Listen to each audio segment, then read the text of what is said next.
وحاوي يا وحاوي. يا رب يا رب، والله الصيام ده نعمة من الله.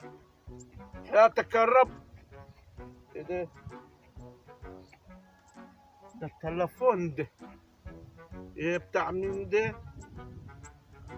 ها اجي صاحبه عيدور عليه، هخليه في سيالتي انا لغاية لما يرن، او صاحبه يجي حقه هنا قريبا. حيدخل حرام على نفس الواحد. الفتحة ما ينفع، نار بتخش في جوفه. الروح قالوا لي، قال انت قال معاك نص جرام، ما رضوش يدوني كرتون الا منهم لله. يا شغالين ياكلوا في كرشهم وما لهمش دعوه بالغلبانهم.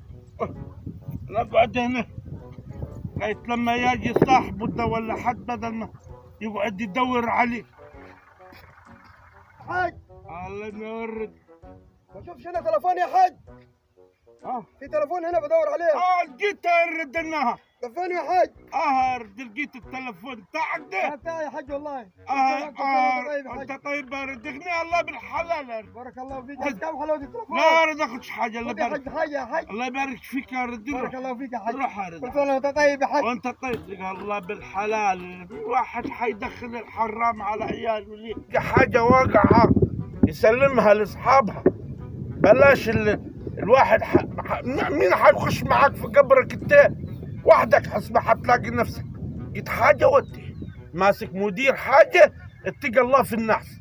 ماسك مدير جمعيه، اتقى الله في خلق الله. ودي بتاعهم الغلبان ده. قال اروح لهم، قال يقولوا لي قال مالكش. قال طب ماليش ليه؟ معي الابعديه ليه؟ يا ناس حرام عليكم، بتودوا الحاجات دي وين؟